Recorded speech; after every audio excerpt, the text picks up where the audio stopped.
Well, hi folks, welcome. Good to see you on tonight. Thank you very much for spending some time with us in pre-show mode.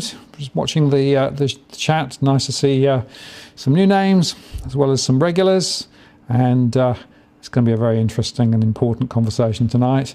The fact of the matter is there's so much going on, and I think that Smooth is right. Hang on to your seats. I think that's probably good advice for tonight, but also good advice for the markets at the moment as well. So good to see some people there. Some good questions as well, which we'll come to. I saw some people discussing the earthquake, which I think was actually quite widespread. Pretty amazing, really. Vanessa said, I'm organising a house inspection with a specialist. It's so powerful, better be sure. Yeah, check your foundations, folks. Check your foundations, particularly if you're buying. Anyway, all very good. Right, well, we've got a fair few on and continuing to climb. So I'm going to get started because there's just so much to discuss tonight. So let me take the pre-show off. I'm going to run the intro. I'm back in a second. Stand by.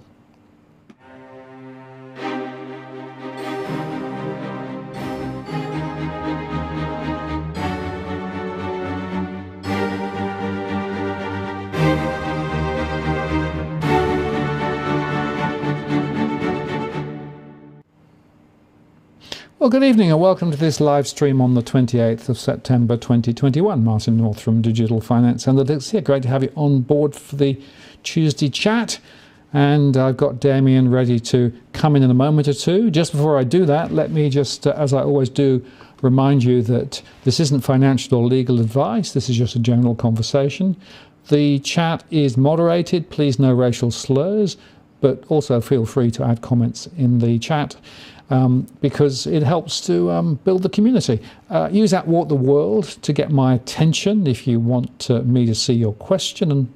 And if you want to use Super Chat, that is a way of getting your question to the top of the list, or indeed making a contribution to help us cover what we do here.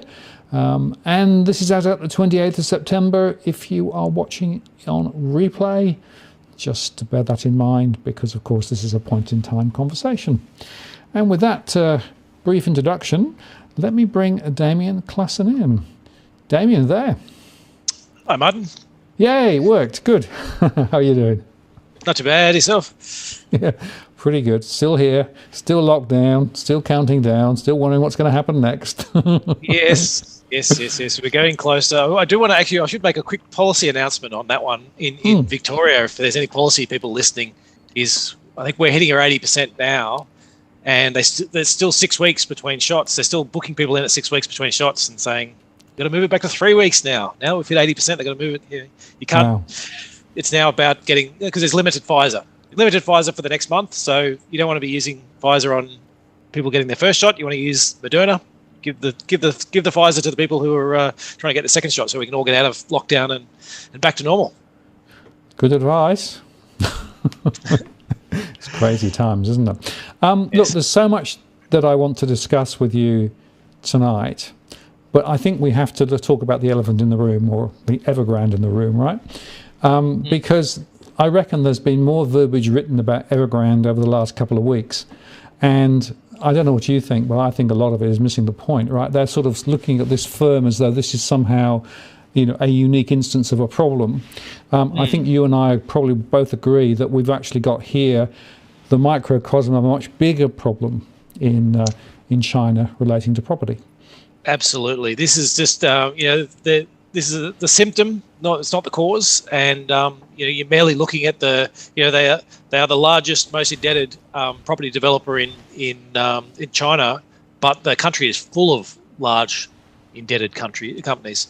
And so, guilty of writing a few things on it myself, Martin. So, but it's, I think you've got a couple of charts there. I mean, that's probably worth bringing up. Let's put the first one up, and let me just do this. Hang on a moment. Go to there. Whoops, I'm blinding myself with the light from the. Okay, now in theory that should now be on screen. There you go. Yeah. So what I want to talk just quickly about is urbanization in China, and so there was we went through this decade where everyone thought urbanization would be slowing down as sort of you reach, you go through these paths where it gets steep for a while, where you do lots of urbanization, then it slows down as you start to reach your peak. And so, in sort of 2009, I think as the OECD thought, by 2030 that China would manage to get 900 million people into be urbanized into urban places. And they hit that target 10 years early, So they hit it in 2020. Like, it was just the amount of urbanization that's been done is incredible. And the bottom chart sort of shows the actual number of people. So you're sort of moving at sort of 25 odd million people into cities every year. The issue now is you're going to start peaking out at some point. And most countries peak out, in the high 70s or lower 80s. So if you look, say, the US or even the UK, they're both about 83% urbanisation. But there's lots of other countries that are lower than that. So places like Germany, I think, sort of 77%. South Korea is sort of, I think, around about 80%. So I've put here what would happen if China goes to the same level as the US, UK. So it's sort of pretty optimistic, I think, in terms of what you're doing. And there's two ways to get there. One is the sort of bottom line is that a relatively smooth path. And the other one is what I call a sudden stop, which is basically they pump as many people into cities for as long as they can before all of a sudden they actually do need to come to a stop. And so, and then on the chart below, I've got those two lines again, just sort of showing that, maybe they could try and pump more people into cities for another 3 or 4 years. But if they do, then you're going to fall off a cliff. And either way, you just need to. They just don't have enough people to keep moving into cities, and so that's got to change and got to slow down. And it looks like it is going to start slowing. If it hasn't already, going to be slowing very soon. And that's before you even start with has China built too much. What they need over the next decade is going to be sort of somewhere between 20 and 30% lower than what they needed in the last decade. And so I think I've got that as another chart as well there. Yeah, this one. So this is just saying, well, you went through that top section. This is I've just summed them all up over a decade. So I've said, okay, from 2012 to 2022, there was sort of almost 250 million people moved into cities. But over the next decade, it's looking like it's going to be 20% lower on the case where they just put pedal to the metal and go as fast as they can for as long as they can. But a more gradual one, which is probably the more likely scenarios, is it's going to need about a third less. And so that means a lot less iron ore, a lot less copper, a lot less cement. All these things are sort of all coming to play. And then you get to the Chinese developers. So if you look at just as a simple measure, which I think is quite stark, of what does China make up of the global market. And so, actually, I didn't check the actual market cap of the sector is I think below 10% of China of the total market of all stocks. But if you look at just the developers and just the development sector, China has 75% of the debt plus equity in the building and developers sector is Chinese companies, which is just that's saying it's just so far, it's got so far, there's been so much building and so much focus on these companies trying to make profits. That sector just has to shrink. You can't have a sector that's that much bigger than the rest of the world and that much bigger than the rest of the economy, so to speak. So you're starting with this part about things need to change within China. And then you get down to the individual companies and start looking at the companies and saying, well, the average Chinese developer has 3 times more debt, even if you exclude Evergrande, which has got truckloads of debt compared to everyone else. But if you just look at just the average remaining Chinese developer, they've all got 3 times as much debt as the average sort of developed market country. So country developer. So there's issues. It's not just Evergrande. It's just that's the tip of the iceberg. There's a lot more iceberg under the water. And you made the point there that the apartments per new urban household, right, is basically, well, sales about double what's needed, and there's about 90 million spare apartments in the place. 90 million, right? Yeah, that's and this is the part that doesn't, when you look at the numbers and you just try to work out what the hell is going on here. So I think I was worked out. So I've got a stat on how many of the people moving into cities. There's 9 times as many apartments that are actually currently under construction. So like the blue line there, which is showing on the right hand side, it's showing how many apartments are currently being constructed per new household. And so, you've got years, you've got 8 or 9 years currently being constructed, plus the backlog of all these ones that are already constructed. And then you've got this part that, for the last 10 years, you've been building about twice as many apartments as what you've been moving people into cities. So the completions, which is the grey line, is sort of, is the other part, is it's only running at half of what the starts are. And it's very hard to tell. So this is all this part with, what's really going on with Chinese statistics.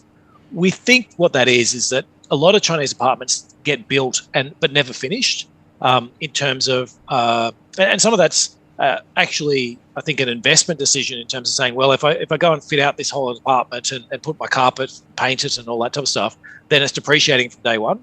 And even though somebody's not living in it, it is actually getting slightly worse. Whereas if you don't build any of that stuff, you've just literally got a shell there, and then when somebody's ready to move into it, then they go and do that sort of last part. So, even when you're talking about these, uncompleted apartments, there's a lot more out there that sort of is in that uncompleted stage. And it's interesting because we know that some of the build quality is pretty awful. We know that in some cases they then subsequently demolished half-built stuff rather than actually able to complete it, right? Yeah. And we also know that Evergrande is not the only construction company in the place doing this stuff, right? They might be the biggest and they might be the most leveraged in some ways. The other couple of interesting observations I saw today. One was that we know that some investors in BlackRock and Fidelity have actually taken a lot of money out of their China funds in the last week. Right? Yeah. So it's already having a knock-on effect in the broader investment market amongst some of those big funds managers. Right? Yeah, and that brings up that interesting point. We were talking probably 2 or 3 times ago about the super funds, is that the problem with these ones is if you're in a very liquid cash fund, or you're in a very liquid equity fund with large cap stocks, similar to what someone like Nucleus might run. What happens is if you go and ask for your money back, we go and sell the stocks in the market. They're liquid and highly traded, and then you get your money back. The problem with some of these closed-end funds is the property and these debt ones is these bonds aren't trading much. Nobody wants to get out there and buy lots of Evergrande bonds. So if you're in those funds, you actually start losing out because of what other people are doing. So the bond's got, say you've got 20% Evergrande, junk debt, and you've got 80% stuff that's all right, and then half the investors want to go and sell their portfolio. That fund can't sell any of the Evergrande because it's not, it just won't trade, or they've got to take this massive discount on it. And so what they end up doing is selling all the good stuff, and the people that are left in the fund who didn't sell get left with this portfolio full of all this even more exposure to the bad stuff. Yeah, absolutely. And it's interesting, isn't it, that if you look at what happened last week, they did actually pay out some domestic bondholders, but they didn't pay out the international bondholders, right? Yep. Which is suggesting to me that actually China's looking at this from an internal perspective predominantly, right? And we also know, interestingly, that a lot of Evergrande employees are also forcibly invested in Evergrande itself, because they basically force people in the company to buy into the Evergrande apartments. Yeah, exactly right. And of course, what they promised them were you can always have an apartment, or two. Yeah, that's right. They're trying to pay suppliers with apartments. It's just and the problem is, like this Evergrande, it's not as if people woke up last month and went, oh, this is interesting. This company got a lot of debt. Maybe we need to start worrying about it. This problem's been around for years. Like the Evergrande's had debt issues ever since the three lines popped in, and even before the three lines, I mean, Evergrande was part of the reason, one of the big reasons for China putting this three red line policies in. Yep. And so what that means is, they did build a lot of apartments in the tier one cities and all those types of stuff, but they're all gone. Like anything that's a good apartment, they've already sold it. If they can sell it, they've sold it. And so the problem is now they're trying to get through the back end of the inventory, which is all the stuff which is poorer quality and not as well located. So you look at the balance sheet, and you'd have to take a fair haircut off a number of the assets, and then the question comes back to the debt side and say, well, do you really trust that what's shown as debt, that's all there is? Like there's nothing more sort of sitting behind, that's sort of hidden behind other layers. And the estimates are that it's roughly 50% more. So for every dollar of debt you can see, there's another 50 cents of debt that's in a structure that's hidden it back down, similar to what we might have seen with, say, Orco and Babcock and Brown type structures back in the financial crisis, where it was just a leveraged entity on top of a leveraged entity on top of another one. And so at the top one looked like it's got a fair bit of debt, a bit concerning, but once you actually unpeeled back all the layers, you suddenly realize it was just debt upon debt upon debt, and the whole thing was way bigger than it appeared. And it's highly likely that's the case with and that's why when people say, well, is this a Lehman's moment, right? In one way, it could well be, because we don't know what the size of the problem is. And if you think back to the global financial crisis, we ended up there with basically mortgages that were wrapped up in things that you weren't sure what they were wrapped up in. And so nobody knew what the value of anything was, nor the risk of anything was, right? Yeah. And the contagion started to spread. Now, you've got to argue there's a similar thing going on here, because nobody quite knows what the debt really is, who really holds it. And I had a few question marks in the chat here about, well, HSBC, for example, what's their exposure? I don't think I've ever seen a number quoted for HSBC, but it's quite a big number, I think, isn't it? I feel as if it's like 100 billion or something like that. There's quite a lot. They were one of the biggest ones there, but I don't think that's not HSBC itself. I think that's one of their funds, and so it's investors in that fund that are going to cop it, I believe. Yeah. I think there's so there was a few things there to unpack. So the big question is this thing about a Lehman. Look, I don't want to put it off the table, because it is possible. There's you end up in this situation where it falls over, other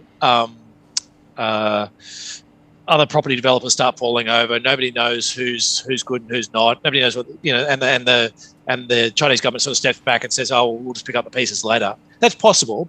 I don't think it is likely. We've been talking about it being more like Greece. So Lehman was this, for anyone who sort of wasn't around, Lehman is a big investment bank, and they had tentacles everywhere and had all these swaps and options and all these financial instruments. So they went, Lehman had given it to somebody else, and somebody else had sold something to somebody else back to Lehman. And so when Lehman went bust, there was like this whole chain where people were like, well, that guy owes me, and that guy owes me, and I didn't even know I was owed by Lehman, but they're on the end of the third person that and so that was where it really blew up. Then you had Greece, where what happened within Europe was, you had a number of countries that had borrowed a lot of money and were spending more than what they'd borrowed, and Northern Europe effectively said, okay, we're going to effectively inflict a crisis by not bailing out Greece, because they could have bailed out, the European Central Bank could have bailed out Greece at anytime, but they said, we're actually going to inflict some pain until we get to the stage that we actually get some resolution and we get some of these imbalances fixed. And so the Northern European nations basically sat with and fought with the European Central Bank not to go out and bail out, and just sort of do gradual changes until they sort of got enough blood from what they wanted. Whether that was the right strategy or not, there are issues, but I guess that was more how it happened then, and that's what we're thinking is more like what's going to happen with Evergrande, is that we have the Chinese government there who've put on these policies of the three red lines and a number of other property policies to really slow down and rein this sector in. And this is the fourth time they've had a go at it. They had a go in 2011, and then the market slowed too quickly, and they went back to the debt. They had another go in 2015, and the same thing happened again. They had a go in 2019 that we really didn't notice in Australia because at the same time the Brazil mining accidents happened, and so iron ore didn't get affected as much. We actually sort of got a bit of a benefit, and then COVID happened, and they stopped that one. So this is their fourth go at it. I'm expecting they'll do at least as much as what they did in 2015. They do want to slow this down. They do want to try to get away from the imbalances.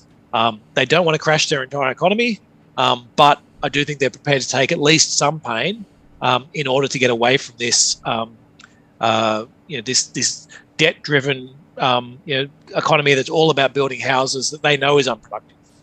And so, if they could get rid of that entire sector and not the entire sector, sorry, if they could get rid of 70% of that sector and not crash their economy, I think they'd take that absolutely. Tomorrow they take that as a deal, no problems at all.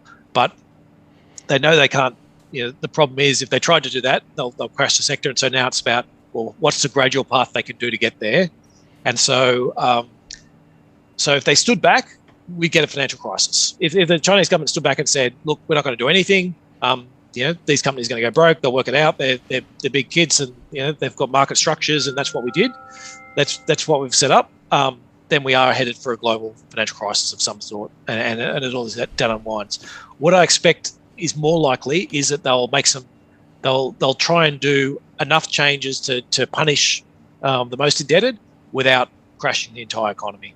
And so, but as we speak about every time I'm on, we're in the hands of central banks and governments. Really, it's not a normal market. No. Yeah, that's right. It's all about trying to preempt and work out what they're doing. So, but and when I say this is what I think's happening, that's my base case. But I don't have heaps of faith either way.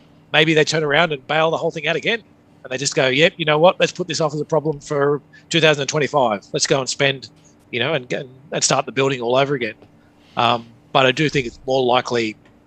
I do think 2015 to me is a very good analog for what happened. And as a base case, start there and try and work out if it's going to be worse or better for markets.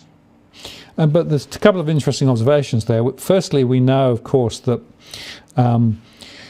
China is trying to tune its economy so that effectively the most wealthy and the least wealthy sort of are a little bit tilted the other way, right? So they're talking more about social equality and those sorts of things than previously, whereas there was a very strong drive, if you like, to follow the capitalist model without necessarily claiming it. It seems to me to be coming back the other way a bit. So that's a doctrinal position, and there are some interesting votes, I think, early next year, which may have an impact in terms of some of the political structures in China. The other factor is that you've got to separate out the domestic investors, and you've got people there who've basically paid money for apartments. They're invested in the companies. They're holding stocks and shares and bonds and things. Wealth management products. Yeah. And wealth management products, all sorts of things. So I think that's about 10% of the funding for this sector, which is, and then for anyone listening in, so wealth management products sound way sexier than they are. It's basically a way for retail investors to lend to property developers. Yeah. And the original returns were quite high, and then they dropped them, right? They were getting 30% returns, and it's much lower now. And everyone thinks of them as being guaranteed by the Chinese government. So, which I don't know, they probably are, but not if you're an Australian investor buying them. If you're a citizen of China, maybe they're guaranteed. But I think that, as you're right, as what you're saying. So as you go through your equity holders are the most likely to get wiped out. You've got foreign bond holders who are the next most likely to get wiped out. Then you've got your domestic bond holders. Then you got your banks, and then you got these wealth management products. Is sort of pretty much the capital structure that the property sector is using. And then, plus there's some other shadow finance stuff, which is who knows where it is and what it's doing. But there's guarantee it's there. But we won't find out for a few years probably as to all these things and where all the skeletons were buried. Right. So you've got that domestic lens, and then you've got the international lens, right? And so some of the analysts around the world are saying, well, of course, China is fully acutely aware of what could happen if it actually does the wrong thing internationally, right? My own view is that they're going to be much more focused on the former rather than the latter. Yeah, right? yeah. International investors are very forgiving. Yeah. Argentina defaults every few years. Everyone, no one will ever invest in Argentina again. They always do. Russia defaulted on bonds, and 2 years later they're out, issuing again. Venezuela. People, they talk it up as like no. And there will be investors who will never invest in China again. Absolutely, but there'll be another wave of investors behind who didn't invest in China, and so I think the Chinese authorities are at least aware of enough of history to not be too worried about. You want to be capitalist. You've invested in a company. The company went broke. What do you want us to do about it? Yeah, it's the nature of capitalism, right? Absolutely. Well, that's what they'd say. in theory, not in practice. Yeah. Right, and we also know that the central bank, of course, has pumped liquidity in over the last few days, a lot of liquidity in, right? So they are doing the quantitative easing trick like everybody else, all the other central banks, which goes back to your point just now, which is we're not really in a standard market. We've got a market protected by central banks who are prepared to throw liquidity in, etc., etc. So this could well be another round of QE off the back of it if it goes the wrong way. Yeah, well, and if China decides to bail out Evergrande in some way, like from using government money and sort of assuming liabilities or creating a bad bank or whatever it is, keep in mind that's that tip of the iceberg thing. There is a lot of other companies out there that are all going to be in the same position. So that's what's slowing them at the moment is whatever they choose for the first one. Does that mean they then need to choose that for every other property developer, which is not as bad as Evergrande, but they're not good. They're not. I would say that when you talk about the amount of equity to debt. So and when I say equity, I'm talking about market value of equity. Usually you want about usually you want about 20% debt to 80% equity. So 20% of your total capital structure. Once you start getting above that, investors start getting concerned. You get over 30%, it's worrying. And the average Chinese developer is well over 60, and there's a bunch of them that are in the 70s and 80s. So like at that level, you're trading as if you're quite likely to go broke. And so I guess as a side note, some of those companies are going to be fantastic investments. Whichever one to survive might be fantastic investments, but there's going to be a bunch of them that are going to fall over and lose bucket loads of money on it. So they're starting to get priced as lottery tickets. Yeah. And it's interesting because a few investors are actually saying, oh, maybe I should buy Evergrande bonds because they're so cheap, or Evergrande shares because they're so cheap. Maybe there will be a bounce and maybe I can make money in the process. So there's a bit of that going on. And I was talking to one fund manager who's gone in quite big because he thinks that actually it's going to come the other way. I think, well, good luck with that. Yeah, that's not my cup of tea. I think there's you're picking up pennies in front of the steamroller there. So, I guess having said that, if you're buying Evergrande debt at the moment, you're buying it at 20 cents on the dollar. So it's far better than buying it at 100 cents on the dollar as they're doing whatever it was a year or two ago. But I still think there's a decent chance, especially as you're an international investor, you will end up, you might not explicitly end up with zero. You might just end up with a new security that's been issued that, you never get to sell and it's not worth anything. Everyone pretends it's worth something, but it's not actually worth anything. Yeah. So let's just sort of play the film forward a bit, right? Because now let's think about the implications for Australia, right? Because there seem to me to be three that are worth talking about. Firstly, of course, demand for iron ore. The iron ore price has come way off. It was above 200 US. It's now way down from where it was, and people are saying probably it will go further down. So that could be a big impact in terms of Australia because we're quite reliant on that particular commodity and the extended prices. The second is, of course, there are probably investors here who are connected to China and vice versa, and there are individuals connected in the property sector here in China. So if the property sector in China catches a cold, that could have a direct impact here locally, seems to me. And the third is that one of the things I expect to see from China is they'll make it harder than ever for people to pull money out from China to put it into international markets, particularly into property internationally, if they're trying to actually prop the local economy up. It's already been a lot harder than it was previously to be able to actually get money out of China, which is one of the reasons why there's less Chinese investors down here than there was previously. So those seem to me to be some of the fallout. But what else are you thinking could happen in terms of the fallout here? Yeah, okay, so let's start with the iron ore. So certainly no complaints there from me. I mean, the thing I'd hasten to add on the iron ore is, last time, sort of back in post the financial crisis, when China did this huge spend on building more property to pull them out of the financial crisis, that iron ore boom lasted for a number of years.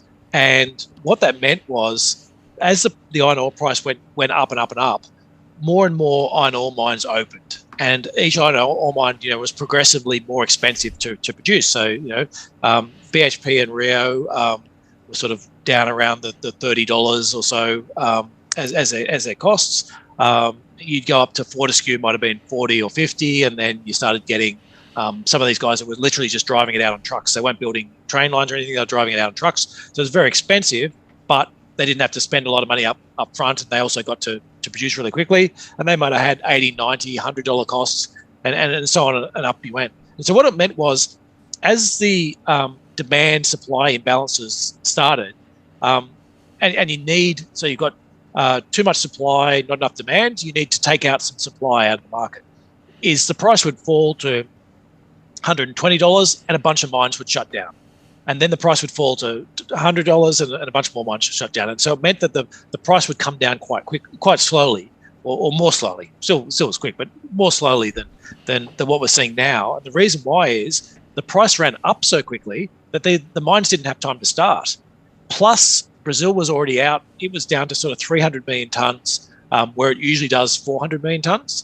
And so because of all the dam collapses, and so people weren't building new supply because they knew, you could see where the next 100 million tonnes was coming from. It's coming from Brazil just getting its existing operations back up to where they used to be.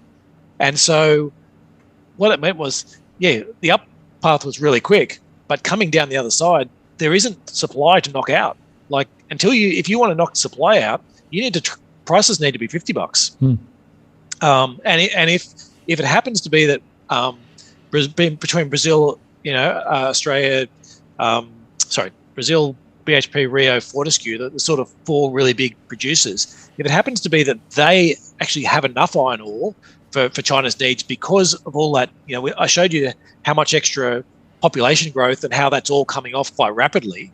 So that was 25 million last year. If we have to go back to, say, the levels of iron ore that were being used, 2010 type levels, then some BHP, Rio, Fortescue, Vale need to take some production out, which probably means, I don't know, $30 until those guys start shutting down operations. So don't underestimate how much further that can come down, and how much less supply. We've added all this extra supply, and if China's not going to build as much as what it used to build, then iron ore is in real trouble. But having said that, that's a typical commodity cycle. Like this happens. It's just China was such a huge super cycle on this one. Oh, sorry. And the other thing I forgot to even mention is China doesn't. There's hardly any recycling in China relative to other countries. So recycling of iron ore, and a lot of that's just been because in the past they've been knocking down sort of huts in rural areas and putting up skyscrapers. And we spoke about them starting to demolish skyscrapers now, to demolish them in one city to build them in a city where they might actually be used. And so that the issue is the steel's already there. A lot of the steel's already there, and it's much easier and much cheaper to take the steel out of an existing building and put it into your new building And so that's what they'll do. They will do. They're really trying to ramp up that. And so that means even less sort of fresh iron ore is needed. So yeah, iron ore is a huge epicenter for it. So what are some of the other ones I wanted to talk about on that is there's there's the domestic stuff in terms of consumption. The question is, look, if you have a bit of a housing crash within China, does that mean you then get a bit of a consumption pullback, and there's sort of the flow-on effect for the rest of the world? It probably means they're going to want the Chinese yuan to be lower in order to sort of spark more people to be buying goods from China to sort of help sort of balance the economic equation.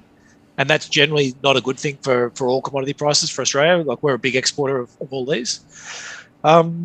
Just on that, let me just show you this. This is, I think, the consumption, the China consumption nominal retail sales. You can see how much it's going down, right? Yes. That's just, and it's already happening, right? Even now, even before the latest shenanigans with the property sector, and that's partly COVID and partly the demographic shift that's happening at the moment. So Chinese consumption going forward is likely to continue to cool. Well, yes, but having said that, on a relative basis, Chinese consumption is the part that they actually want to grow as an economy. So ordinarily, consumption's whatever 60-70% of most developed countries, and then you get some manufacturing and some capex and all that type of stuff sort of sits on the end. China's problem is the people within China have got a very low share of the national GDP. Like, most of it goes on all this capex and spending on building and infrastructure and all that type of stuff. That's what they need to rebalance. They need to get more money to. So what you want to have a nice smooth transition. If you had retail sales running at 20% per annum and consumption growing really quickly, and then all these other projects and property and everything growing at zero, then you can rebalance the situation and get back to a more normal sort of lifestyle. But what you're showing there, the fact that retail sales is falling even further, and it might get down to, you might be talking about retail sales growth of 5% or 5 to 10 or lower. That actually means that then the rest of the economy, the whole this part of the economy, the other 50% that's sort of been holding the thing up, has to grow negative in order to just rebalance and actually get back to actually get more money into the hands, on a relative basis, get more money into the hands of Chinese households, and that's their problem. And obviously the other problem we get is vested interests. So we're very, I guess we're well aware of in your program, but they run riot, and what happens is, the winners from the last cycle get to then make political donations to the current crop of politicians and try and keep themselves, try and keep the last cycle going as long as they can. Never happens in Australia. No, come on. No, that's right. Yeah, we're all good for that here. Yeah.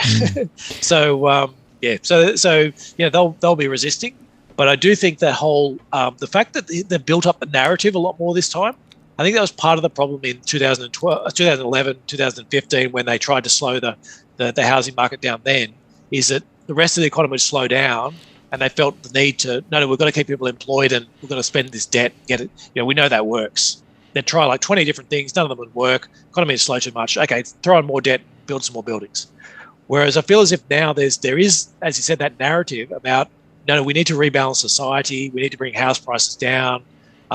There's a good narrative for actually being able to say to people, well, just hold on because, we're going for a better place, as opposed to, it's an economic crisis. We stuffed up. So there's that part. The other part is China is, I think it's almost 90% home ownership. So the home ownership's way higher. So then you've got that effect, though, if house prices are falling, that does affect consumption more than what you might get elsewhere. It's very pro-cyclical. I guess if things are going up, then everything goes up and everything's nice and, it all goes up together. But it looks a lot like we're about to go down, face the other side of that now, which is where everything's sort of detracting and negative cyclical. And so question, can the Chinese government hold it up or not?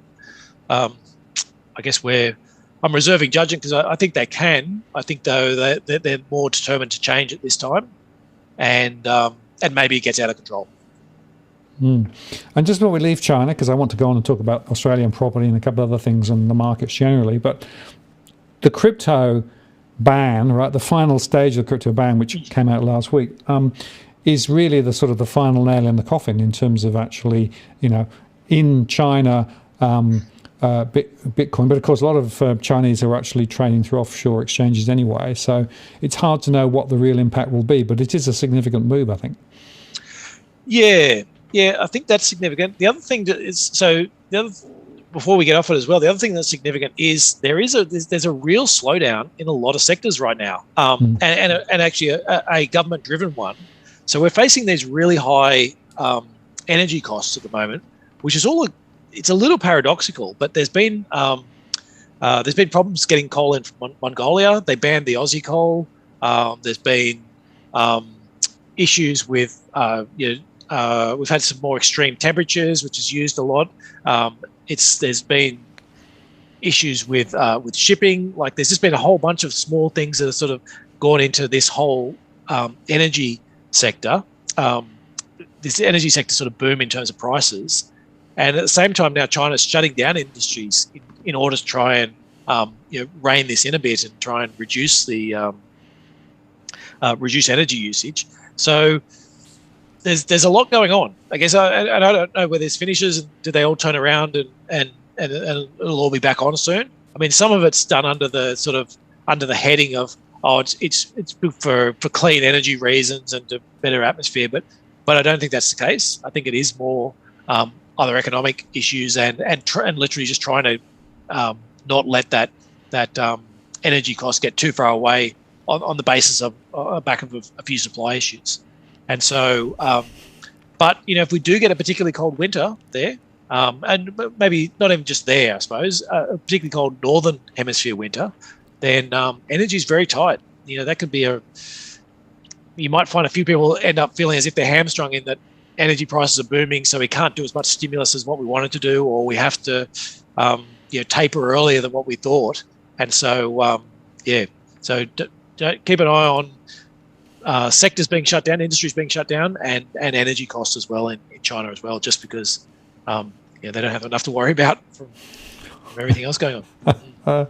Exactly right. Well, and yes, those miners who are consuming huge amounts of energy, right? That's a relevant intersection, isn't it? Because basically they need the power to be able to actually power the rest of it, right? So that's another reason why they've taken the path that they have. Let me just move on to Australia. And, there's an interesting article in the AFR today. Let me just, if I can throw this one up, right? This is Frydenberg signals home loan crackdown, right? Well, there you go. Remember, this is the Frydenberg who 3 months ago was saying that lending standards in Australia were too tight and that the responsible lending obligation should be removed because it was blocking people borrowing, right? And then part of ASIC's role was to make sure that they weren't getting in the way of growth. Yeah, exactly right. So what's your take on all this? Do you think this is real? Do you think this is just a few words, or does it signal? I'm going to wait until I see something solid. I think there's. I don't think any of the banks have a fear that, the Josh Frydenberg's going to be chasing them in 6 months' time, berating them for lending money that they shouldn't have never lent, and So I think there's. I'm going to wait. I'm going to wait on this one. I don't believe it. As simple as that. Once we start seeing some real regulation and some real things put out, then I'll happily admit I'm wrong, and I'll gratefully admit I'm wrong. But I've been saying for a long time that things have gone way out of hand and they should have intervened a lot sooner. New Zealand, of course, has intervened. They've actually said they're going to actually tighten the proportion of high LVR lending that can be done in November. But of course, I don't think senior members in the Liberal Party and probably the Labor Party either think of how increasing house prices as a bad thing. I think they think that's a sign that everything's fine. So. Well, of course, there's this current inquiry running at the moment on the supply side issues of housing, right? And it's quite interesting reading some of the submissions. Saul Eslake, the ex-ANZ chief economist, put a very interesting submission and said, do the math, right? You got, 100,000 or 200,000 new first-time buyers each year trying to get into the market, right? You've got millions and millions of people who already own property, right? Who's going to win or lose based on if prices go up versus prices go down? If prices go up, you're going to have a greater proportion of happy electorates. That means you're going to get re-elected. Yeah, absolutely. Do the math. And I think it's sort of, when you frame it as well, the way they've framed it, it almost seems as if somebody's, I'm sure they wouldn't have done this, but it almost seems as if somebody said, well, is this something we can blame on the states? How about we have an inquiry so we can point the blame at the states, and then we can be, we've done everything we can on houses and walk away. But yeah. Well, because the RBA says house prices nothing to do with them. APRA says it's nothing to do with them, right? And of course, supply side, that means it's all to do with planning and not building enough properties, despite the fact we've got more than enough properties already built and more coming on stream. Yeah, and I think there's that. I mean, that's the one I've sort of pushed a few times. Oh, I have to get the stats. I actually put them in that report. Actually, so still got that around. Let me grab those stats, because I did the sort of back of the envelope numbers that I thought was quite interesting in terms of the housing market. So let me just pull that up now so I can. I'd written that a little while ago. This is from our August property update, just in terms of affordability. Is that so the rough numbers are every year Australia builds about 100 to 200,000 dwellings. There's about 11 million houses out there at the moment. 11% of those are unoccupied, and at the last census, well, not the one we've just done, but the one before that, we haven't seen the last census yet, but there was 2.6 people per occupied dwelling. Yep. And so if you said, but if you just played around with the rounding of those numbers, so the real number, it's not actually 11%, it's 10.5. So let's say you moved it from 10.5 vacancy rate to 11.4. So you haven't even changed. It's still 11%. You're just changing it in the second decimal place. And let's say the number of people in it per occupied dwelling was actually 2.64. Let's change that to 2.55 instead. So we've still got 11% unoccupied. We've still got 2.6 people per dwelling. All we've done is change the decimal place you can't see. And that actually gives us enough room to absorb 500,000 new dwellings. So, 3 or 4 years worth of building just from changing those ratios in the decimal places that you can't even see. So I guess that's where I'm coming from, is that, and what we've spoken about again is there's such a huge amount of houses already out there. It doesn't take much to absorb or to release more supply. Yeah. Well, and of course, don't forget that we've actually got about 250,000 approved and partly constructed properties at the moment, which are still being built. Right? Yes. So in fact, the numbers are quite a lot higher because the approvals were very high before COVID, right? So that's still working through. And that's the other factor that, of course, you set in context of no migration. So future demand, probably lower. Yeah, well, I guess this is an interesting. I've been kicking this around, and so I'm still in the early stages of putting this together. So, but I'm interested to hear your thoughts on it, Martin. I was thinking through this whole part and going, is there a natural level of demand for this in terms of that you actually go? There's a lot of people who want second houses. A lot of people would love to have a holiday house here, and and I'll have a house at the ski fields for winter, and I'll have another one at the beach, and I'll have somewhere in the city, and there you go.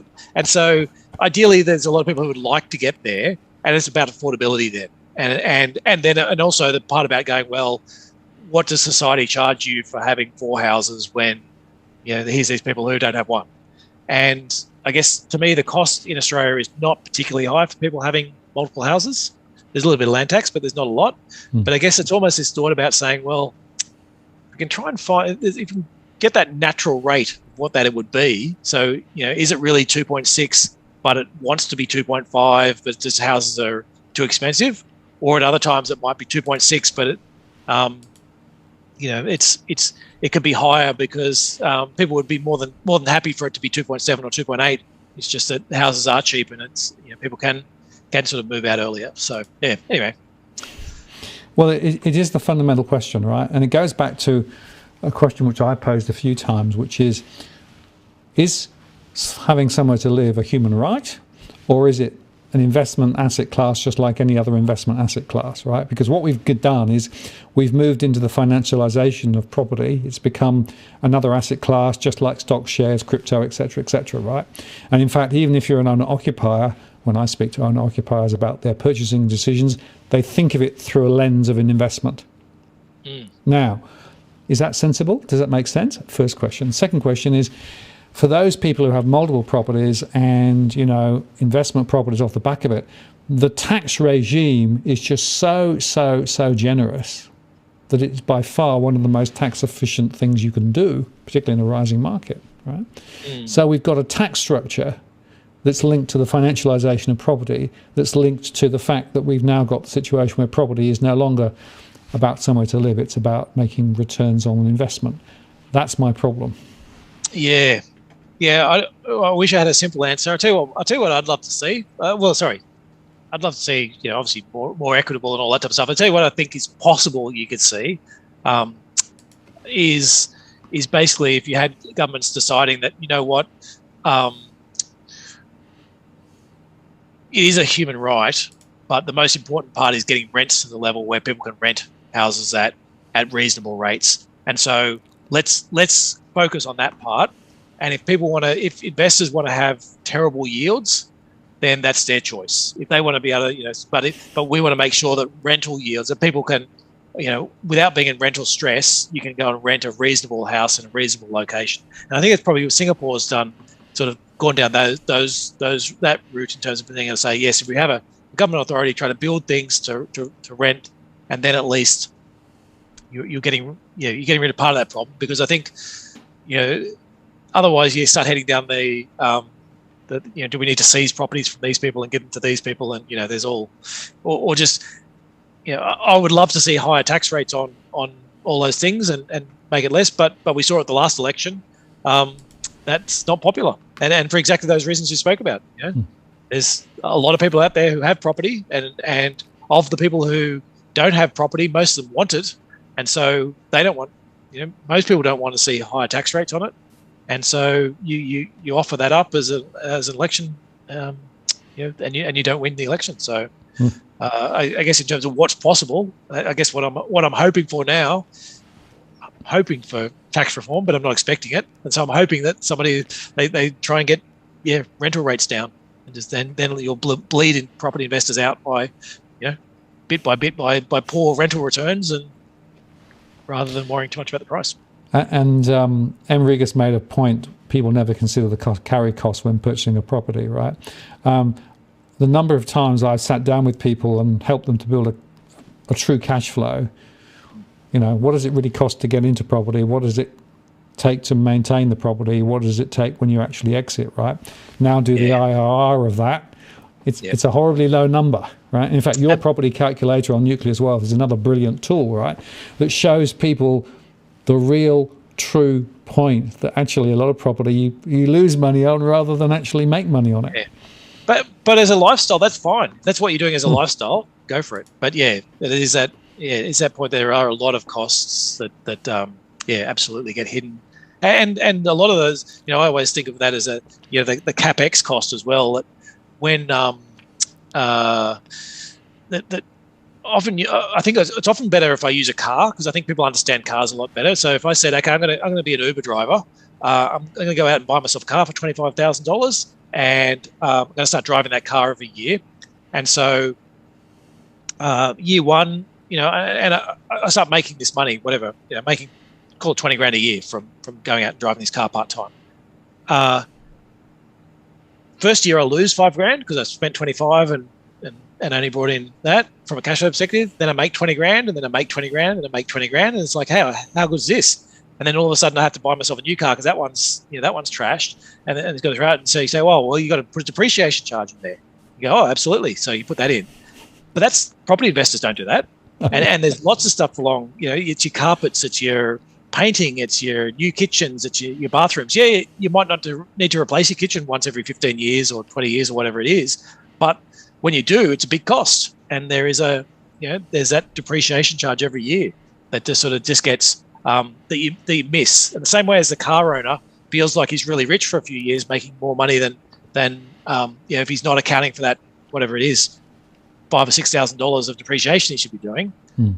House owners feel really rich because you're like, yes, I paid all this up front, and I'm forgetting about the couple of grand a year that I should be spending on capex because it's just everything's depreciating. So yeah. That's exactly right. Well, like I say, people don't do the full maths. And it's interesting because Jason, and thank you, Jason, for your contribution via Super Chat, really appreciated, makes the point that this actually creates an ever greater division between the haves and the have-nots, the wealthy and the not, right? And it's another example that we're seeing more broadly, right? Because you can see it in the stock markets too, that effectively those with capital can actually acquire more capital and can grow their capital. Those who don't, can't. And of course, the share of people actually owning their own property is lower now than it's been ever in Australia. Yeah. So it's harder and harder to get onto the on-ramp, as it were. Yeah, and there's a good there's a number of good arguments out there that talk about this inequality as being a real issue for demand going forward, and that's why we've seen such low inflation, and it's why we're probably going to continue to see such low inflation, is because you give $1,000 to Jenna Reinhardt, and she throws it on the pile because she's like, well, what do I need another $1,000 for? What am I going to spend that on that I wouldn't have already not buying already? And then the other part is, but you give it to a homeless person in the street, and he's out straight away and spending as much as he can as fast as he can. And so, if you let your economy become too unbalanced, then what you find is that all your interest rates go down because all the rich people have all this money they want to try and invest. They can't find a good place to invest it. You haven't got enough demand because the people at the other end, the vast majority of people, can't afford to buy all these other assets, and you end up with protests, and you end up with, political, revolutions eventually. If you let it run too far, is exactly where you go. And so, we're obviously not there yet, but if you keep going down that path, you do get there, and you do get certainly a lot more political upheaval. And I think I'll probably argue on this platform that I do think Trump is a good example of that. He's one of his real strengths politically was that every other person was turning around and saying, isn't this great? You've never had it so good. Inflation's low, interest rates are low, and all that type of stuff. And whereas for the average worker, in the US, they hadn't seen wages rise for like 20 or 30 years. And he came out and told them, you guys have got it crap. I'm on your side. He wasn't actually on their side. The first thing he did was give tax cuts to the richest. But he identified the problem, and rather than telling people, no, you've never had it so good, and everyone's sitting there, really? Doesn't feel like I've never had it so good. He actually went out and said, yes, you have a genuine problem. You are not making as much as you should. So, yeah, I think there's you'll see more and more of those crop up, and that's exactly what we saw many times in the past. And if you let it go too far, then that's what will happen. Well, it's interesting because if I look at my surveys, I do see some different attitudes amongst younger groups compared with, older households, right? In terms of property versus other things, and they've got a different set of priorities. In fact, I'll be chatting with some of your colleagues later this week because I wanted to get an opinion from younger householders and younger investors because they've got a completely different set of priorities and philosophies, right? And I'm not sure that some of us who perhaps are a bit older, longer in the tooth, know quite how different some of their thinking is. Yeah, well, and there's a certain stage where you do have to say, if house prices are, in Sydney, I think they're now up to 15 times, pretty close to 15 times the average wage, is that if it's 15 times the average wage and you're thinking, right, it's going to take me, and you're obviously not spending 100% of your wage on your house, it's going to take me 10 years to save a deposit, and then I'll never be able to pay this off. You're saying, well, is that the life I want to live? Scrimping and saving and trying to do that, or do I just rent for And I think there's I think that you'll start to see. You either need to see some of these imbalances fixed, or people will, they're not. I often say people aren't long-term stupid. People are stupid in the short term, very much, but they eventually work out, hey, something's not working here. I need to make changes, and I need to do something different. And it will be very interesting to see what that supply side inquiry comes out with. I'm expecting nothing at all, right? But looking at the more than 100 submissions, it's all the states' faults. Yeah, exactly right. The people who called the commission have done everything they possibly could. Yeah. Correct. But if you put on one side the developers, and there's a lot of people who made submissions saying, guys, you're looking at this completely wrong, right? I just wonder whether they will really just put their fingers in their ears and forget all about it and just focus in, or whether they will actually recognise some of those broader issues. It'll be interesting to see, because we've had, 5 or 6 inquiries in this sector over the last 10 years, right? I've made a submission to every one, hasn't made a scrap of difference. So maybe I'm just being optimistic, but hopefully it's made some small difference. It's the water dripping on the rock. Eventually, that's exactly right. I'm patient. I'm patient. But of course, in the meantime, the debt's getting worse. The stress is getting worse. The gradient between the haves and the have-not is getting worse. And there was some data quite recently that the guys put out in the US showing how much the 1% had actually gone up in terms of value of assets compared with everybody else, right? We've got the same going on here. We've got this massive inequality being created, right? And unless those settings change, it's just going to get worse and worse. Yep, absolutely. I'm completely with you on now, that. I've got a lovely question for you here from Nick from earlier on. Let me just read this. Is now the time to start investing in a global, diversified, all-in-one EFT like Vanguard's VDHG or BetaShares DHH? Yeah, I must admit I don't recognise either of those codes. I know there's a Vanguard. Is this maybe are these the ones? These might be the ones then with the bonds in them as well. I believe so. Yeah. Yes, that's right. Yeah. So basically, they're trying to sort of cover all grounds, right, and try and actually iron out all the risks from different geographic exposures and different asset classes. And they claim. I just asked what the fees are. Yeah, well, Vanguard's usually they're usually pretty cheap. Look, I've got there's 2 parts to these. The question: if you've got a large amount of money sitting in cash, you're asking me, is today the right day to go out and put that money into cash and say, well, we've been pulling back on our weights, on our equity weights for some time. We're sort of sitting back. We've got a reasonable chest waiting for the market to fall back, and then we'll look to pick up some bargains. So.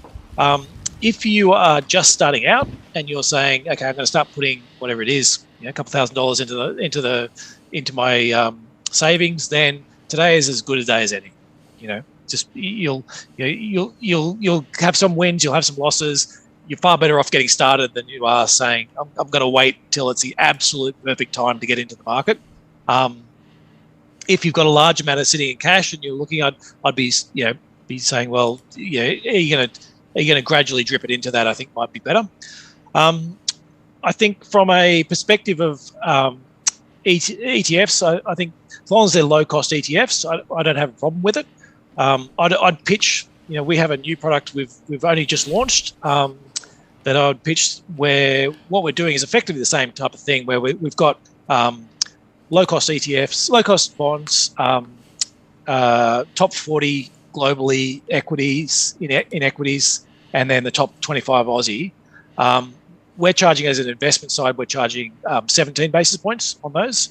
Then there's administration costs, which, depending on how much you have, go from sort of 33 basis points down to 0, or close to 0, depending on how much you put in.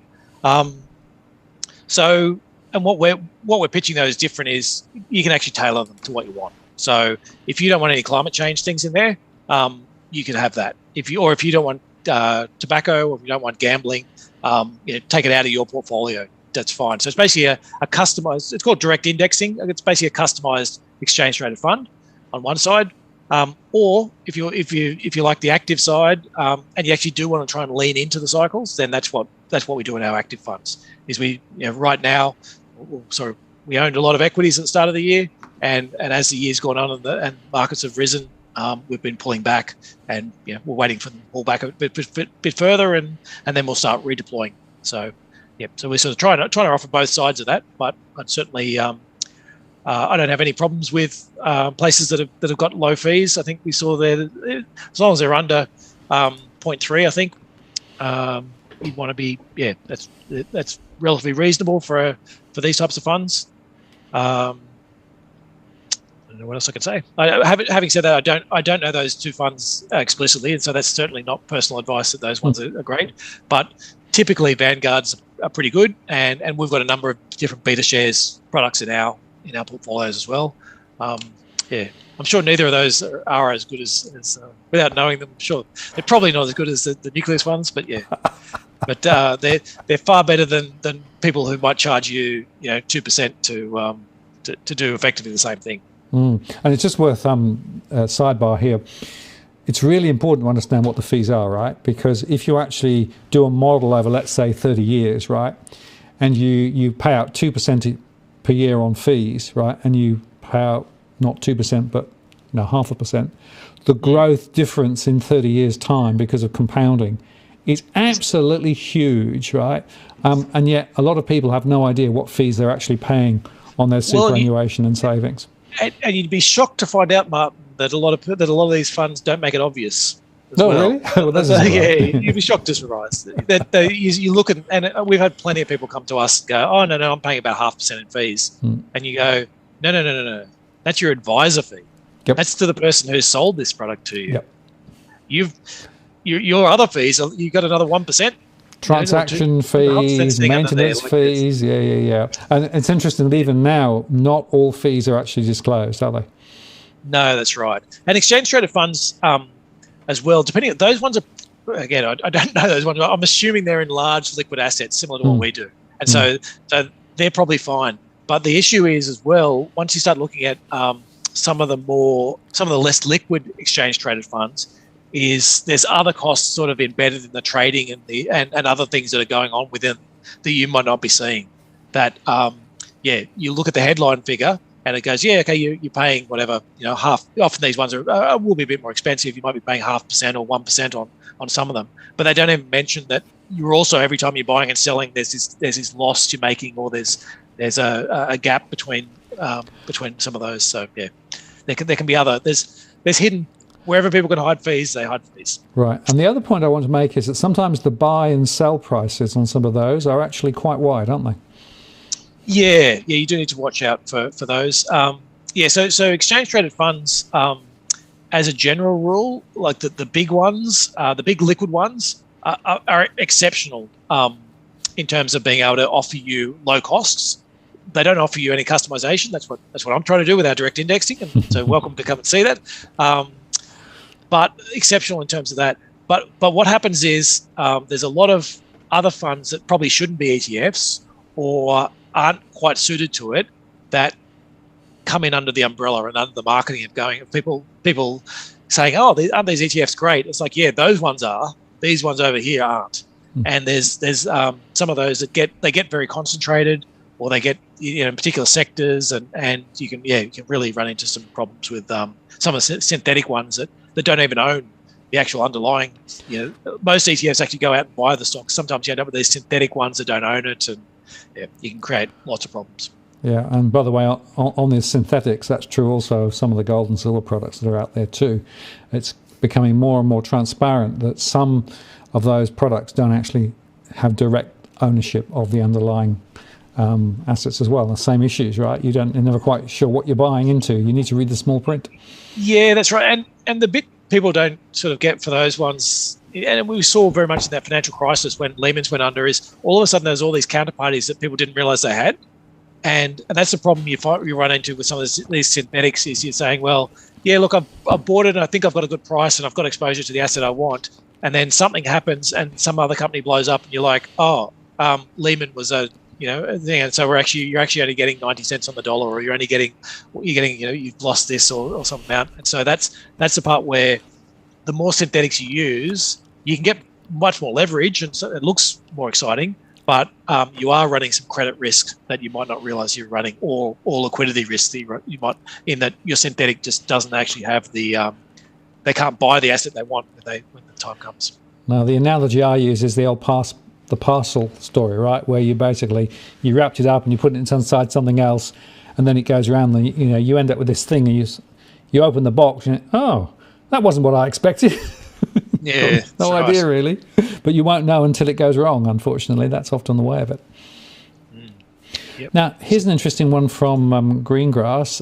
NASDAQ. Now, of course, the NASDAQ has done really well, right? And the big techs particularly have done very well. And they are quite sensitive, of course, the price of the NASDAQ to where future interest rates are going to be, right? Because basically there's a discounting of future cash flows back to the current one to provide some sort of valuation basis, right? What's your view of these big techs and the NASDAQ? And, is it overdone? Yeah. Is it coming back? What do you feel? We've got a lot of them still.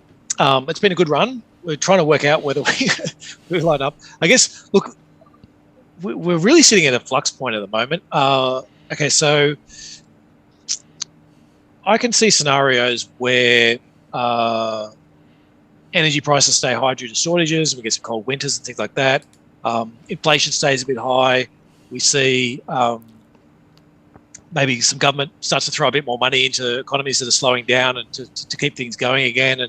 And you get this whole, you do see inflation stay high and central banks start to sort of wind back. And so what we see is the whole values end of the trade. So banks, energy stocks, industrial cyclicals, they're all the ones that do well. I don't think that's the most likely scenario, but I can certainly see that as a scenario. I think what's more likely is inflation, comes back and market by market, you'll see that, iron ore's now finally fallen, coal's shooting up. I think that'll eventually come back. Shipping costs are astronomical at the moment. I think eventually and so as each one of these falls, we'll slowly start to see inflation. Actually, I think it'll come a lot faster than you think. We'll start coming back to a more normal level. In that scenario, I want to be owning stocks that can grow, and in a low growth environment, if everyone else is growing at 2%, if I can find a stock that's growing at 10 or 15, then the value differential is extremely useful, and you get paid for that.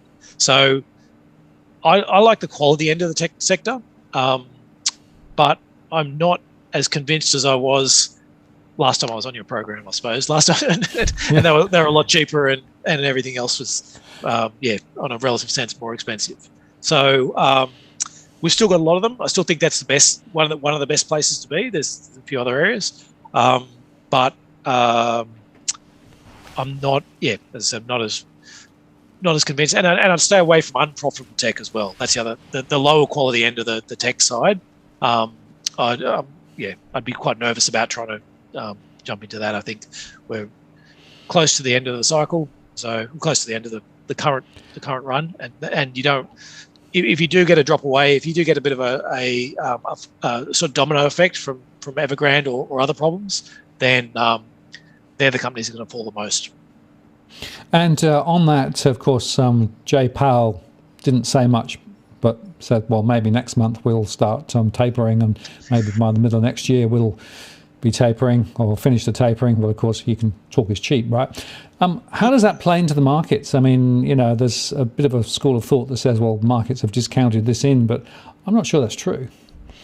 No, I don't think. Well, the question is, does China matter? That's the real question. If China goes into a protracted slowdown, and its property sector, they keep trying to get rid of all the excesses in the property sector, can that derail world growth?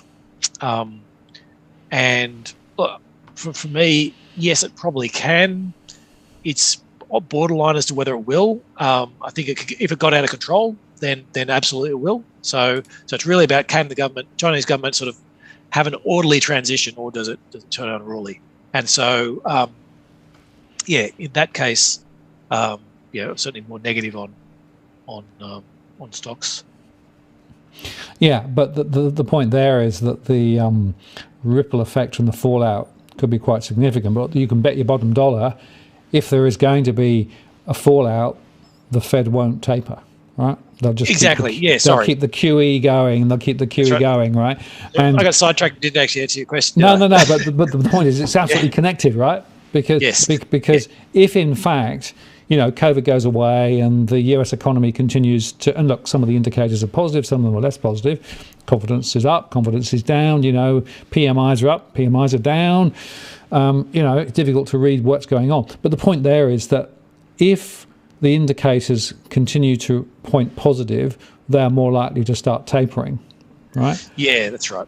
But if you get this sort of 4x2 from China, right, because of Evergrande, another reason to continue to pump the quantitative easing.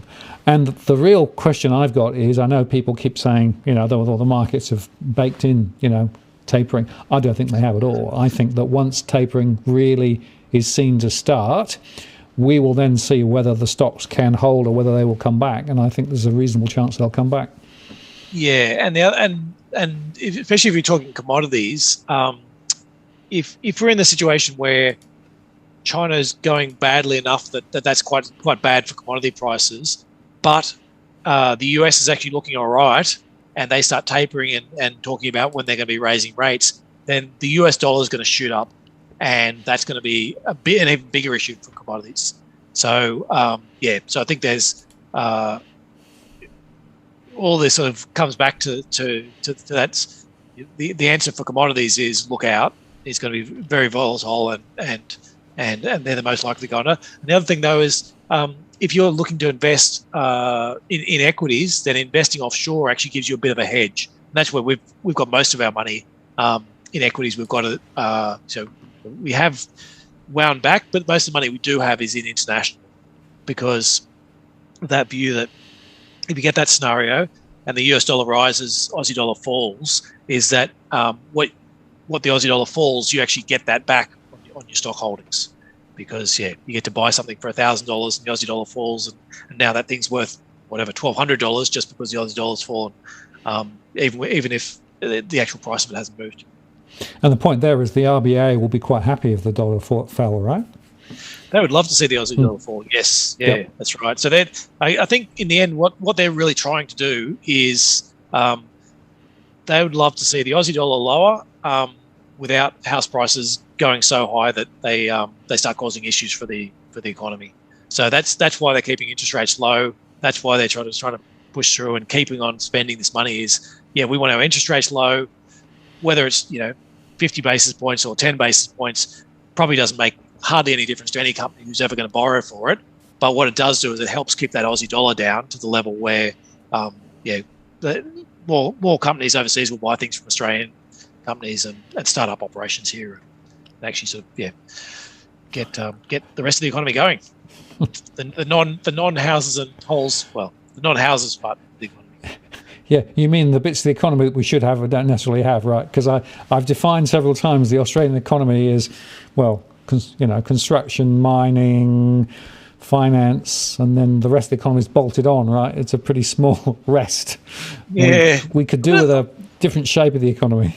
We certainly could. And I must admit, I keep thinking, if you ever see it, you have to send it to me. I think I've spoken about this analysis I've done where they treat the finance sector as a negative on economies and say, okay, let's show an economy where rather than saying the finance sector adds to productivity, you actually say no, that's a tax on whatever everyone else is doing.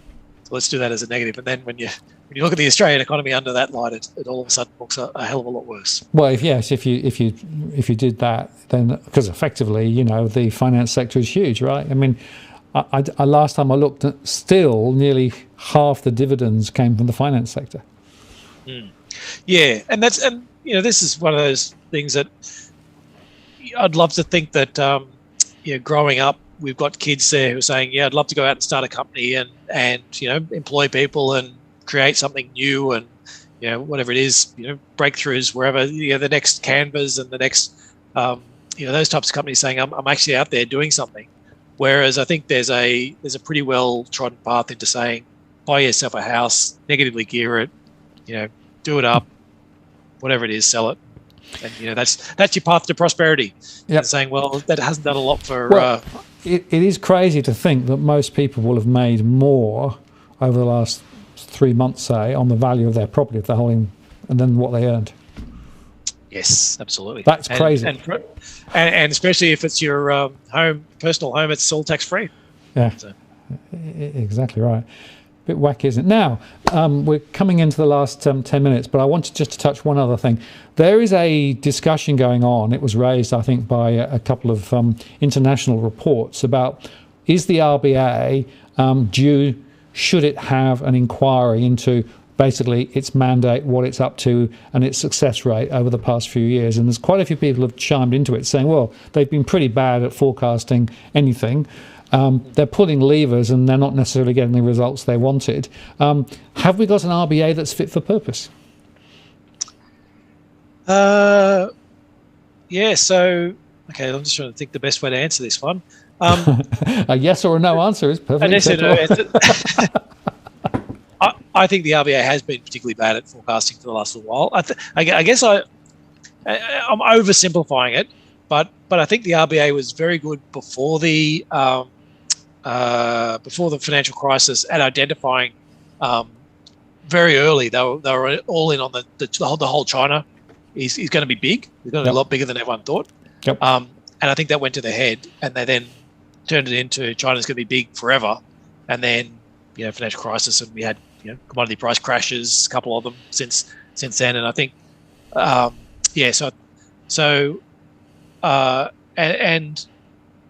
the big part for our most recent governor is, so as Governor Lowe came in, he switched a lot of things to looking at forward numbers and talking about forecasting and how they, that they're going to use those to help drive their decisions more. And basically, ever since he's got in, we've never reached our inflation target because they're always forecasting. We're coming back to everything reverts back to normal, which is what I think a lot of these models have got built into. Is the formula says, whatever happens, you will revert back to normal, and so lo and behold, it's always forecasting, reverting back to where it was. And so I do think there's problems, and I do think that they could do with some external. They always seem to appoint internally, so they could do with some external support, not necessarily in terms of corporates. They get corporates to sit on the board, but I think if you're a corporate, it would be very hard for you, even if you're a senior member and you'd been in there, you've been working for one of these big companies for a long, long time. It's very hard for those to then come in and argue macroeconomics with the experts from the RBA. There is to put some cross checks and see what they're happening. But I think getting some fresh blood in there would I think be a interesting, even if it's wrong, just to have a different point of view, someone who hasn't been grown up, as part of the same one. And the net effect of this whole story, as I'm feeding through, is I think what it does say though, it probably means that the RBA is going to be more dovish, i.e. print more money and keep interest rates lower for longer, given there's a spectre of this review coming up. So, if I know that I've failed my test because I haven't been aggressive enough in trying to get inflation going, and I've failed that test, every year for the last 3 or 4 years, and there's an examiner about to come and have a close look and have a look at everything I do, am I going to try and be hawkish now, or am I going to try and err on the side and go, well, I better get that inflation, I better really make sure that we get it done this time. And so it's a long-winded way of saying, I think the international review, if it happens, would be good. But I think it also means the spectre of it happens means the RBA is going to be more dovish than they would have been they might have been if there wasn't the spectre of a review. Yeah, well, I've always had the view they should be paid on results. Novel idea, I know, but you haven't worked as an economist for long enough there. An economist by results, you'd have a lot of poor... Would that be a bad thing? Yeah, that's right. Okay, now here's another quick question. 10-year yield, in fact, I've got a chart here, right? 10-year yield's just breaking out, right? It's actually seemed to have gone among recent trends. And so, I guess the question is that significant? Are we actually seeing a little bit of a change in the weather with regard to that? And so what are the short-term implications of that move? Is it significant or not? What do you think? It might be. I'm looking at it as a chance to actually buy some long. I think we will see that inflation fade, and I'm hoping that rate keeps rising, because the more that rate rises, then the less actual housing activity you'll see and other activity in the economy, and so you will see a slowdown, and I'll then jump onto that and buy some more. I'm not quite ready to do it quite yet. So I guess what I'm saying is I don't think that rate can go much higher before it really does start to slow the economy, and you particularly see it in the US on their housing market. The amount of people who are going through houses and making applications to buy and all that has been dropping away quite sharply as you've seen those interest rates rise. And so I do think higher yields will solve themselves in terms of they'll slow the economy enough that you'll either see the Fed reverse course, or you'll actually just see the economy slow down and then those yields fall back down as people realise that the economy is just not strong enough to handle more normal yields. Absolutely. Well, we're really coming up to the end of our show. It will be good for you just to just recap for those who don't know a bit about the Wealth Fund, the Nucleus Wealth, and what you do. Yeah, certainly. So so we run what we call core funds. So that's the word nucleus was all around this idea of high quality assets. So only blue chip stocks, government bonds, and cash. And so it's that core part of the portfolio. If you want to then go and buy small cap stocks or commodities or trade around the edges, hedge funds, then that's sort of your choice. But we're just trying to do that sort of the lower risk thing that sort of we think should sit at the heart of everyone's portfolios. For some people, it's 80 or 90% of the portfolio. For other ones, it might only be might be 30 or 40%. And so so we run that in association with Walk the World. As I alluded to, we've just launched a few passive products as well as active ones. So what we do is we try and buy the high quality stocks at a reasonable price, and we try and lean into asset allocation cycles. So when we think markets are getting expensive, we'll wind back, and when we think they're cheaper, we'll lift up a bit, and with a view that sort of gives you a much steadier ride with your money. But we also acknowledge that some people don't want that; they just want the lowest fees possible, and so we've got these other funds as well that that are offering the chance to tailor portfolios. So you get effectively an index fund, but you do get to make some changes in terms of things you don't want to see within that portfolio. Yeah, no, thank you for that. And it's worth just underscoring again the degree of transparency that you guys have, right? It is remarkable. One of the reasons why I wanted to tie up with you was because I'm very frustrated with a lot of the other funds that are out there that are completely opaque. You don't know what you're doing, you don't know what you're seeing, and you don't know what the fees are. Anything. You guys are just so transparent, right? Which means that they hold you to account. Painfully transparent, as I like to call it. Yeah. So every stock every bond that's in your portfolio, you can see it. There's a couple of page sheet there that you can go in and look at, see what the company does, why we own it, all that type of stuff. Not because I expect you to have to go and do homework and check everything, but more because if you wanted us there. But also, as you're putting together the rest of your portfolio, if you want to do other things, you're saying, look, I'd actually like to go and buy a whole bunch of US tech. You can have a look and go, what do I already own in US tech? Whereas if you've got some managed funds, you might not know at all. You might, or your super fund. You go, I might be in a super fund that already has lots of that asset, but you'll never know. Whereas with ours, you'll always get to see, what you own and what's within it. Absolutely. Well, we'll put the links and things below if people want to follow up. There's some very, very good information on the site there, and you can actually have a bit of a play and see what's going on. And there's also a little bit of a connection to some advice and stuff as well, which is, I think, quite powerful as well in the current environment too. So it's... Yeah, so what we do on the advice side is we give what you call intra-fund advice elsewhere. So we're not out there to say, okay, if you come in with an AMP fund or a BT fund, and we're not going to say, oh no, ours is definitely better than yours. But what we will do is we'll give you advice about saying, if you're coming in saying, well, you've got 3 or 4 different types of portfolios, should I be in a growth portfolio, or am I better suited to an income portfolio, or is it a blend of the two? Those types of, and just that general advice about investment products to sort of give you a higher level view, and then that's all free. And then if you do need sort of more advanced advice, then we can help find independent people who you can pay to give you that advice. Absolutely. Well, Damien, I really thank you for your time tonight. Very interesting, very informative. And, whenever we seem to have these conversations roughly once a month, things keep changing, don't they? It's pretty amazing, really.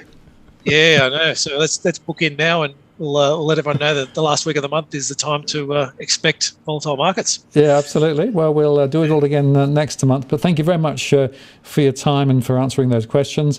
And I look forward to picking up with you again same time next month. And have a great evening. Thanks a lot, Martin. Thank you. Pleasure to be on. See you. Bye-bye. See you. So there you go, folks. That's Damien. A very interesting conversation, particularly now. So thank you very much for all your questions. Thanks for the super chats for those who contributed.